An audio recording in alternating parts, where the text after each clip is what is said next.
throughout the month. I hope that you are all absolutely looking forward to Eid. You're listening to Zed on Real Talk. That is the name of our program, Real Talk. If you can remember that well, we're normally on from 5 to 6, but sometimes we have a few delays. There's a lot of issues, right? Everybody's running around. Traffic everywhere on the roads. So if you're driving right now, just be careful, be patient, and don't get angry. Be patient. There's a lot of traffic. I myself took 45 minutes to get from Evington Road all the way to Gypsy Lane. Took me 45 minutes. That's how much traffic there is here everywhere on the road. So now, if you're going to call me, then do so. Or you're going to text me, WhatsApp me, please do that. And then we put the number up there for everyone to see. So if they don't put the number up, then I don't remember the number. So today, I've got a wonderful guest joining me today, Honourable Member of Parliament, Claudia Webbe from the Leicester East area of Leicester. That's right. Leicester East constituency, Claudia Webbe, your Member of Parliament. Assalamu alaikum. Wa alaikum salam. So I'm really happy that you've learned many words. How many words have you learned? You must know at least 10 by now. Are you referring to the Arabic language? Urdu, Gujarati, Punjabi. As you will know, that I was born in Leicester. Leicester is my home, where I was born, where I grew up. Yeah. So I've grown up in significant and great diversity, very proud of this community, and very disappointed that our schools do not teach more languages to reflect the diversity of our city, and it is left to our faith organisations, our brilliant faith organisations, to teach languages. In some cases, teach those from O levels up to A levels and beyond, even at degree levels.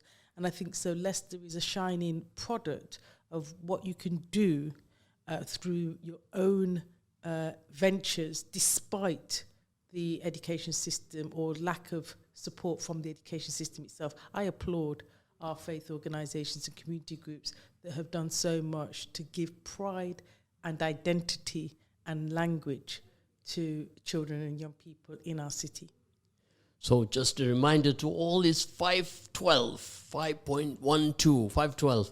You're listening to Zed on the Real Talk Show. Today I have a wonderful guest with me, Claudia Webbe, Honourable Member of Parliament, and she is going to spend... Are you going to do iftar today with us? Yes? Or no? Or you're in a rush? Let's see what happens. I'm here with you till 6. So you are familiar with all the festivities, the whole process of Ramadan. I hope that you fasted 1 or 2 days. I think it's an act of sheer sacrifice that our community engages in Ramadan. And I think that shows the sheer brilliance, really, of our Muslim community, that they engage in this. And of course, fasting is something that one does in a committed way.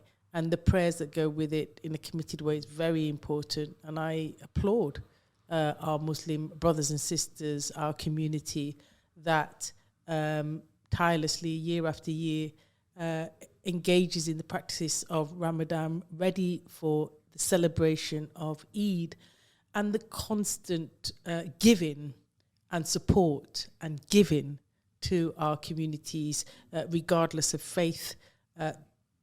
The Muslim community continuously gives food, support, and sheer energy to our communities. Now, you said talk about giving. The Muslim community throughout the UK, they give in excess of £100 million. Can you believe that?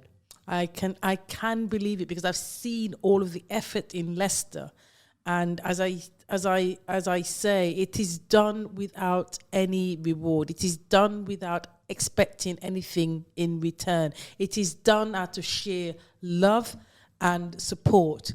We owe the Muslim community so much in the UK.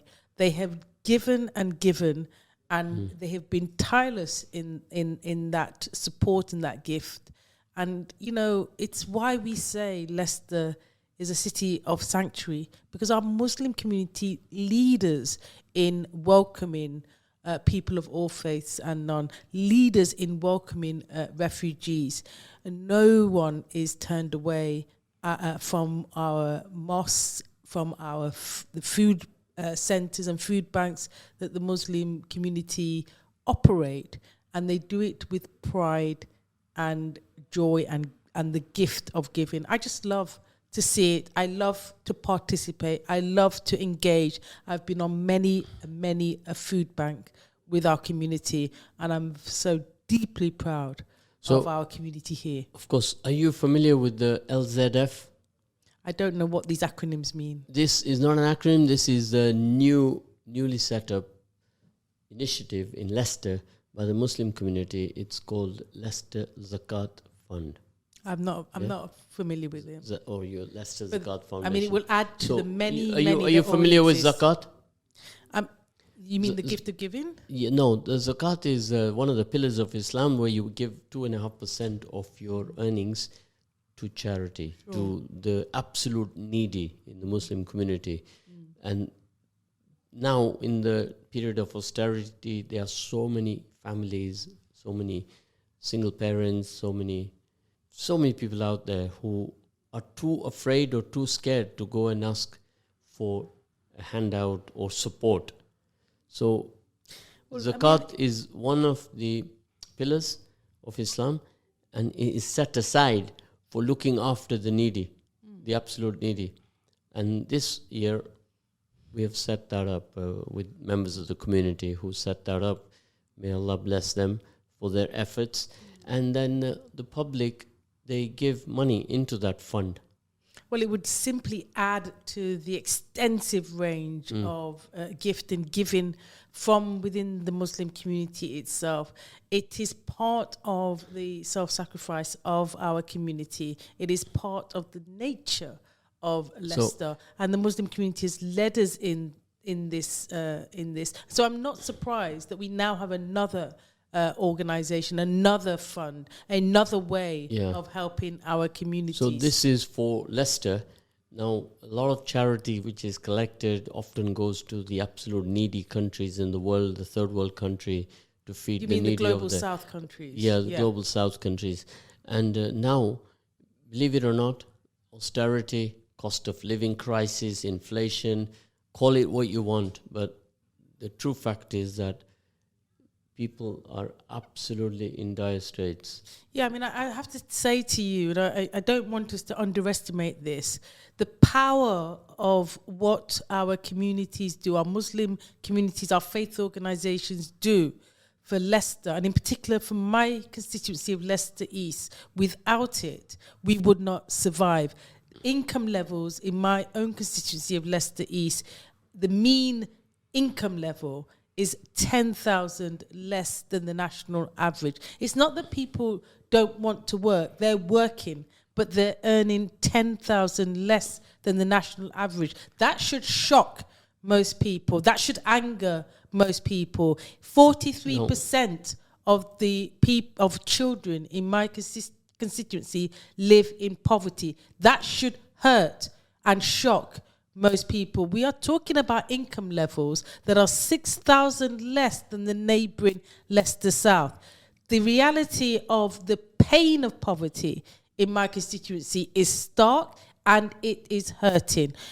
People are not even entitled to free school meals. Why? I'll tell you why. Because they are on 0-hour contracts. When you're on 0-hour contracts, you cannot even claim, like everyone else who's entitled, claim free school meals for your children. Children are going hungry, therefore, at school, unless a school comes forward and recognises that hunger and gives food anyway. As a member of parliament, what are you going to do about it? I'm very pleased that this organisation exists and it is rising. Firstly, you have to acknowledge, before you can do anything about the issue, you have to acknowledge it and speak about it. The fact that I'm speaking about it and being allowed to speak about it is important, because no one is recognising it. And if you don't recognise it, you can't get the collective action to address it. So if I just finish this point, The point is when you say, as a member of parliament, what I'm doing about it, one, I'm acknowledging it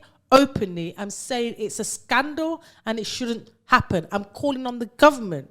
To take action to end this inequality of poverty, to end this injustice, to do something about the brands and retailers that exist in our constituency that are making huge profits off the back of our workers here in Leicester East. When you have brands and retailers, as we do in our garment industry, that are in the race to the bottom, and they creating suppliers from our manufacturing base, whatever exists of it, basically garment industries, fast fashion, and in this race to the bottom, people are having to pay poverty wages. And that creates a culture where in every place of work, there is this poverty pay going on, and people aren't speaking up about it and saying enough is enough. We need legislative change. We need the brands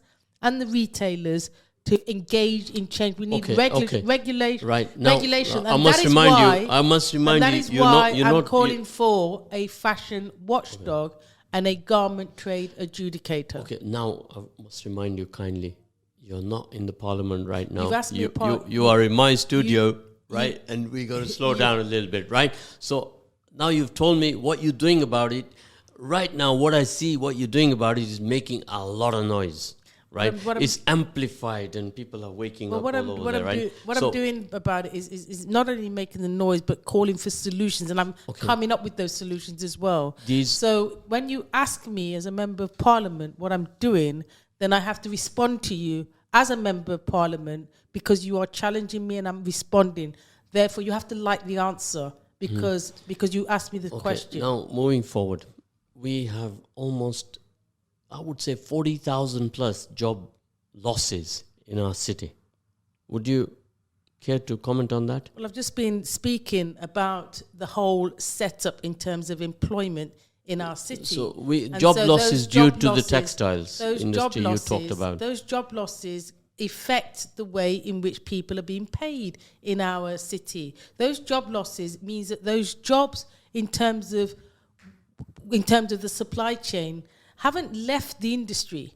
What's happened is those brands and those retailers, UK brands and retailers, have gone to places where they can get cheaper labour. So they've exploited the labour in our city and gone elsewhere, places like Pakistan, Bangladesh, other places, Turkey, to get cheaper labour. That shouldn't be allowed. And that is why the government needs to do something about our brands and retailers. It is a worldwide exploiting. It's a worldwide issue. Well, it is a UK brand issue of exploitation. We have an issue worldwide like that where China is producing the cheapest cars that you can find. And then they're importing, we are importing them in England. It doesn't equate. What I'm talking about is not that. What I'm talking about is exploitation by our brands and retailers that are looking for cheaper and cheaper labour, that are looking to ensure that the supply chain, the factories in which that they engage with, are in a race to the bottom.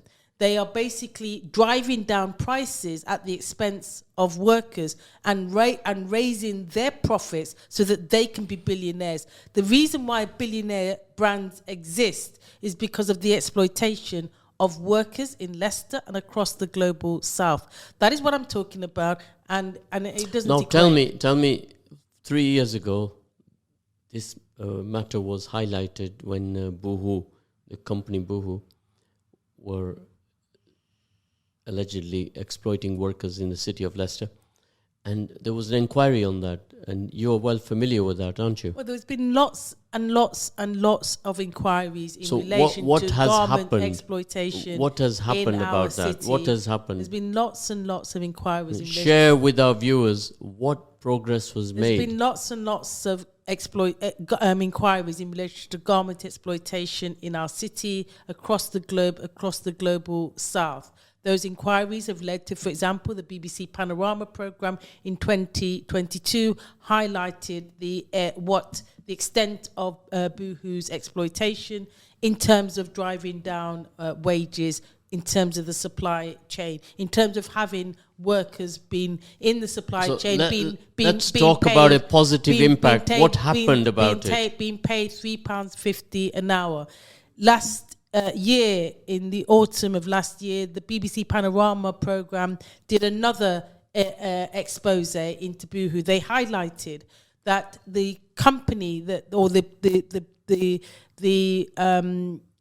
demonstration factory that Boohoo set up in the old car showroom on Thurmaston Lane, they highlighted when they went in and did the inquiry undercover that all that factory was doing, Boohoo's demonstration model that they set up to prove that they weren't being exploitative and that they could demonstrate good practice and that they would hire 100 people in a state-of-the-art garment factory. The BBC Panorama programme exposed actually what workers have been telling me all along, that all they're doing in that garment factory, state-of-the-art, is changing the labels to made in Britain. Garments imported cheaply by Boohoo, given to workers in that state-of-the-art factory, being changed to made in Britain.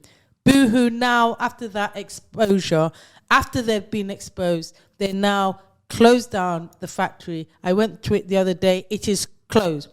The workers have been laid off. The Boohoo has left. They say they're leaving Leicester too. What they're doing is they're not leaving the garment industry. They've gone and found other suppliers elsewhere in other countries and in other places of the UK where they can continue to drive down wages and increase their profits. The reality is we need government action, we need legislative action, whether it's this government or the next government or whichever government comes in, we need legislative change, legislative action focused in on the brands and the retailers. People here in Leicester want decent work and decent pay. I agree with them, and I will be championing. Championing that. Okay. Workers came to see me in Parliament just last week. In Parliament, workers came and they stated again that they want decent work and decent pay. I completely agree with them. I support them, and that's why I will welcome garment workers to Parliament every day until this is addressed. I take it that you are not the best friend of Boohoo. It's not about being friends with any company. It's about companies doing the right thing. Whether it's Boohoo, whether it's Misguided, who left the stage, whether it's other brands and retailers. None of us can be friends with those that exploit. Okay, now tell me something. Who has had a dialogue with them to effect change? Who takes that on? I'm not sure that I understand your question. Who because talks what you're to them? saying, Somebody has to dialogue with them. What you're suggesting is people don't have conversations, and they do. Yeah, so Boohoo's I'm asking Boohoo's been before my parliamentary committee in Parliament.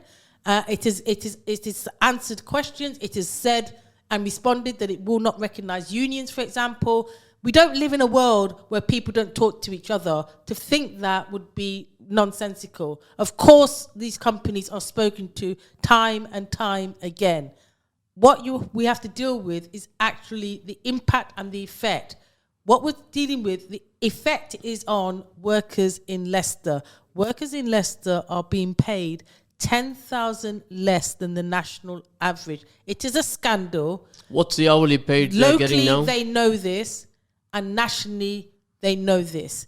The fact that this is happening in our city, in our community, is because people don't care. They don't care because this is not Canary Wharf, this is Leicester. And that difference of treatment is appalling, because the impact is on our children who are left in child poverty.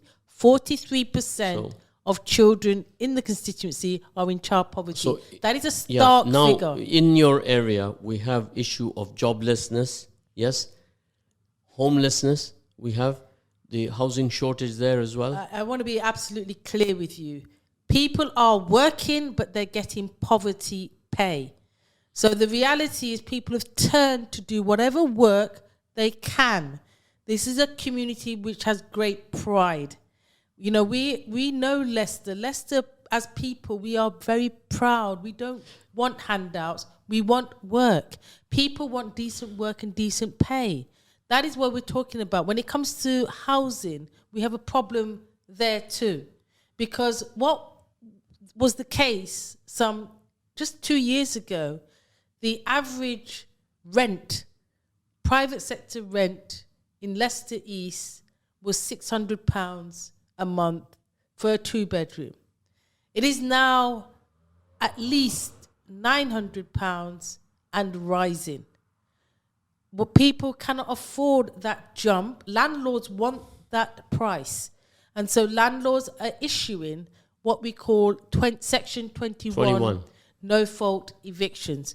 That means that housing casework has shot up because people are suddenly finding themselves in a situation where they're being made homeless because landlords know that they can attract a higher rent. And unfortunately, is the case, we have weak laws, again, in terms of our housing, with the Section 21 no-fault evictions, meaning that if a landlord issues one, you have no choice but to leave. There's no argument about that. There's no case you can give to avoid that. If you have lived there for 16 years, 20 years or more, and you've already lived in this private sector dwelling anyway through fear, because you don't want to complain to the landlord because you know that they can issue these Section 21 no-fault evictions. So people have been living in fear. They've been putting up with damp and mold and holes and mice and rats. And yet still, the landlord has issued a Section 21 no-fault eviction, which means there are people who are being made homeless. There are people on the council's waiting list, which is increasing and increasing and increasing. And there are no viable options in terms of where people go next. Almost everyone that I have helped to secure housing through their situation of being homeless has basically almost everyone is having to move out of the area just to get a decent I have home. to interrupt you because we're getting some messages which we have to answer. Now, in your constituency, how many people you have in your constituency in Leicester East? Well, currently when you say people, yeah, how many? Well, currently we're probably over the standard amount for a constituency, which is 75,000. Every constituency should have 75,000 people. We're probably in excess of 80,000. So it's between 75 and 80, yeah. No. Every constituency must have no more than 75,000. Leicester East is one of those constituencies where the numbers of people have increased, and we're probably over 80,000 now. So what was the percentage who came out to vote in the last election? You don't remember that? Well, it's not about that. It's are we talking elections? No, we are moving on. We're moving on to the number of people there and who actually come out to vote. Well, what I worry about is the issues that affect the constituency rather than people's votes. So now, where we are going with this is we've had various problems in every area in a city in the UK. Now, you will remember we've had 14 years of Tory, the Conservative austerity. So it's affected the entire country. It is not just inner city areas. So what do? We are going to blame them? We've had 14 years of the government being in charge, yeah, and that cannot disappear or go away. We've seen in Leicester what that means. Youth clubs have been shut. There were no statutory youth provisions in our city any longer, a city that used to be the beacon for youth work. And I know this because obviously I grew up here. And now every single youth club in our city is shut. Left to the faith organisations. Go on then, name me 3 youth clubs that you know. Left to the faith organisations and left to the uniformed organisations to provide that which statutory provisions should be providing.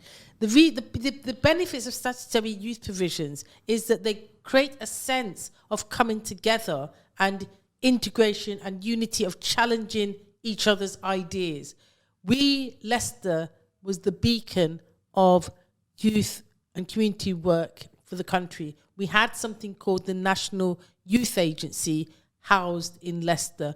None of these provisions exist now because of 14 years of austerity. Well, maybe we are moving forward with different methods of community management. Maybe we're moving forward now. We've gone through the COVID period. Now, a lot of money the government did put into the economy, into businesses, and now there seems to be like a recovery of that money back into the pot because there are deficits. I'm not following you. So in the COVID period, did the government put a lot of money into the system, into businesses? Sure. All these businesses here, they would have shut down.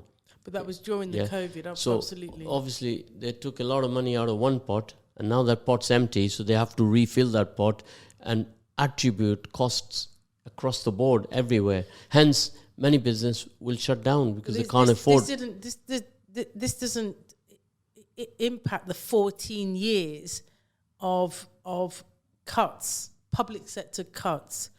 I'm not a spokesperson for the local authority. I don't profess to be so. But the local authority, like other local authorities across the country, have had two-thirds of the income that they used to have has gone. So this in cut. Yeah, we have they're just down to therefore essential services. So everything that they used to have in 2010 has gone in terms of the bare income and funding that the local authority has. The same is true of our health service. We want our health service to be continuously free at the point of use and not be privatized. We want people to be able to see a dentist when they need one, to be able to see a doctor when they need one. Right, And so these things you're coughing cut. away. Your fast is at least 2 hours away yet. You got to be a little patient now. So somebody will bring some water for you. Right, now, all these impact of job losses, homelessness, housing shortage, the COVID recovery, a lot of businesses closing down that even I'm aware of. And now what happens? These community dynamics, then also there's an issue of crime. The crime goes up, security is affected in every community because the crime rises. People are afraid to come out. They have issues like that. So in your area, how is that stacking up? What is the crime situation? The situation, excuse me. The situation with crime, in particular violent crime, is quite significant. We are seeing continuous rise in knife and violent crime. I believe it to be an epidemic and it should be declared as such. If the government would only declare knife crime an epidemic, we might see some resources going into the communities that are affected the worst. It is a national problem and we are feeling it here in Leicester East. What happens is when a loved one loses someone to knife and violent crime, it devastates not just them as a family, but whole neighborhoods and communities. It's a life sentence for that family. It has a devastating impact on the community as a whole, and I know this because every time I go into schools, when children are allowed to ask me questions as a member of parliament, they always ask, what can we do about knife crime, violent crime? It's, they too find it devastating. We've got to invest in our communities to end this epidemic of knife crime. We have to address the issues in terms of the causes of crime and to address what is happening in terms of rising crime. there are other types of crimes that are happening that we are seeing, like the rise in people being abducted and then kept, with people trying to procure money from them. This type of crime, again, is on the rise. All of these things we have to be serious about when we're talking about what is happening in our communities and how it's impacting, how poverty perhaps is impacting crime, how the lack of provision is impacting crime, how the lack of support for mental health is impacting crime. We cannot just keep taking out of communities and neighborhoods and not expect there to be a knock-on effect, a negative effect, and that is the rise in crime. We have to invest in services, in our mental health care, in our support for children and young people, and in our public sector bodies. When hospitals are treating a wound and the person doesn't want to say how they got that wound, the hospitals are left to patch people up. But they can't patch up somebody who's already dead. And that is what we have to deal with. We're talking about the tip of the iceberg. We've got to bring about change. What are the solutions then? From the last 10 years, I have seen this. We need investment. Yes. Investment and more investment. Here's £100,000. Now, what are you going to do with it? This is what I want to know. This is where I'm getting at. To be consistent and to be continuous. That investment needs to return the youth clubs that are shut. Young people need to have places to go and things to do. We need mental health support that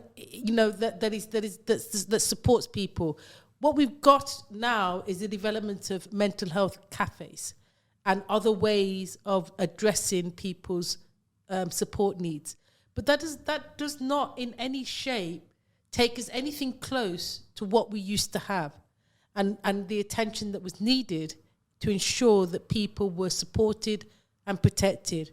There will always be a minority of people in our communities that need a bedrock of support, that are falling through the net and they don't have the family and the organizations around them to support them. Those people will always be vulnerable. We need to wrap our hands around those people and ensure that they are part of our community and ensure that they have other options than a life of crime. Of course, what you talked about youth clubs, 50 years ago we said the same thing. 40 years ago we said the same thing. 30 years ago, 20 years ago, 10 years ago, we talked about having more youth clubs for the youth. But times have moved on now. Many of these youth clubs, they're vandalized, they're not sustainable. Now we've moved into the digital world. This is incorrect. Your perception is very outdated and incorrect. Youth services go beyond a building. And youth service provision, and in fact, just before 2010, before the council closed its provisions, it had renovated almost entirely all of them. And so these were modern buildings that had good facilities and good aspects to them. And what has happened is they had to then give those facilities away for a peppercorn rent to whatever groups, mainly faith organizations, that came along and said, we have a new community, we want to provide a service. Well, actually, those facilities in terms of buildings were available for some because the council had decided to cut its youth provisions. So they are not the only solution. That is not the only solution. But you also had youth services going into schools. We had schools which were community hubs. And our schools in Leicester were well known for being state-of-the-art community provisions as well.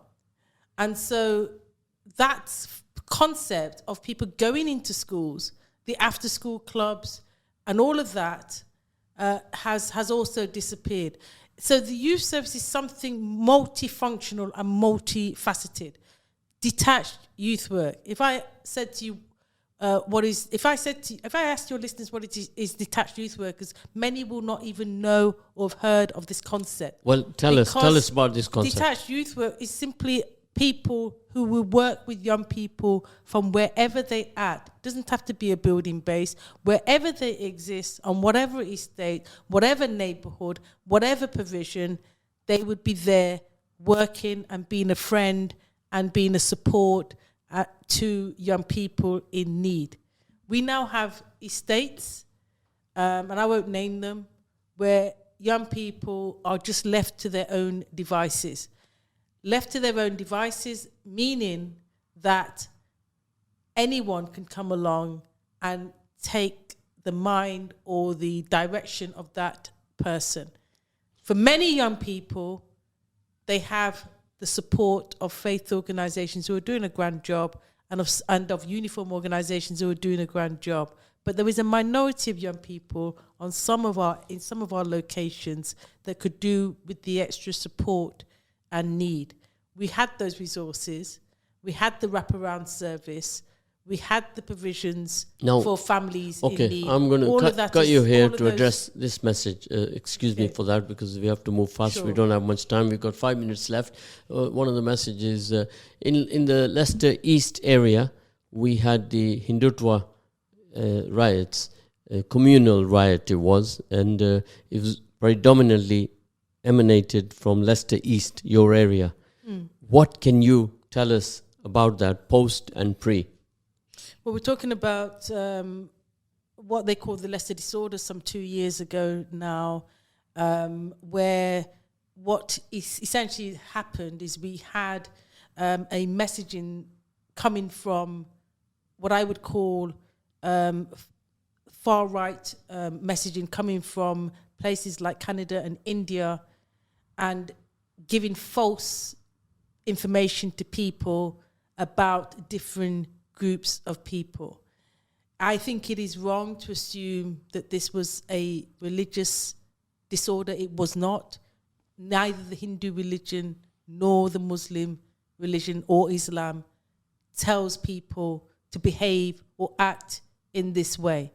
And it is wrong for the media to have coined it as such, and it is wrong for commentators to coin it as such. What we had was extremism in terms of far-right activism.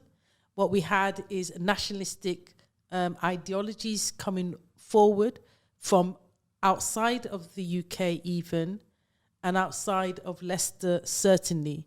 And people were sent messages, and I know this because I was shown them.